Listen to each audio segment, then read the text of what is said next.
Well, city as a whole has been trying to implement different ways of saving money on costs. And obviously something that's more energy efficient is a lot less to run. Well, right now they're putting in some new lines which would allow a new air handling system for air conditioning in the building.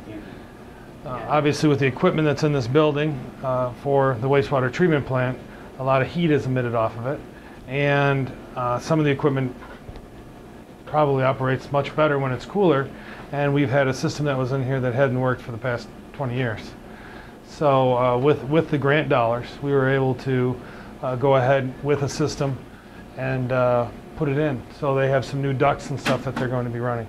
I believe all the upgrades, I was informed by our very knowledgeable city manager, that with the grant, we were able to return on our investment in 2 years, which is incredible. I mean, the payback on what we're going to save and earn will be less than 2 years.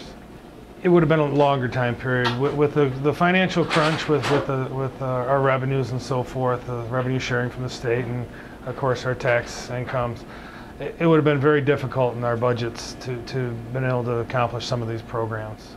Might even say we wouldn't have tackled some of them. Well, this is our fire and EMS bays, and in the past we've had some really antiquated heating systems. It was a coal-ray vac system, probably installed a good 20 years ago. Very inefficient. What we've done here is we've installed 4 separate natural gas-fired heaters that you can see hanging from the ceilings here. They all have separate thermostats and separate controls. So it has really saved us as far as energy cost. We estimate almost 50% energy savings on this new heating system. We also put in some new lights that you're seeing up there.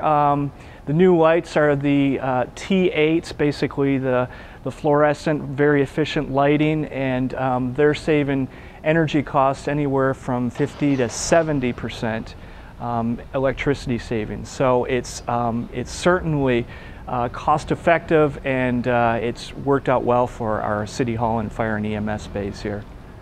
It's really exciting, and I think the fire department is not only looking at efficiencies within the buildings, but they're looking at efficiencies as far as our vehicles, our EMS vehicles and our fire vehicles. So I think the whole energy efficiency grant has really kind of piqued interest in efficiency throughout the organization. You know, I think the residents are pretty supportive of this, and I think one thing that the city of Charlevoix has considered is we want to be a leader in energy efficiency and environmentally being environmentally sensitive throughout the community.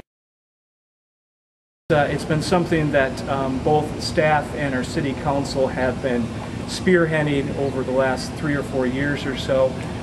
The Michigan Green Communities Challenge just seemed to jive with our values in the city of Charlevoix.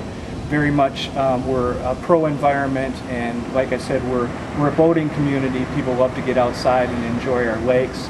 So what it has done is really stimulated conversation throughout the community. We have set up a green team of local residents, business owners, staff members, about 8 members or so that have looked at what we can do overall from the city standpoint.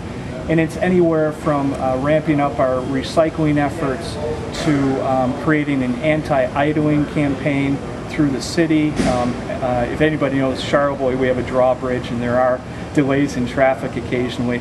But we've worked with Watch, which is a local environmental group, and created an anti-idling campaign. So whenever the bridge goes up and people are waiting for the bridge to go back down and continue on their ways, they're turning off their keys, which we think it's a small effort, but it's those small steps that really make a difference in the long run.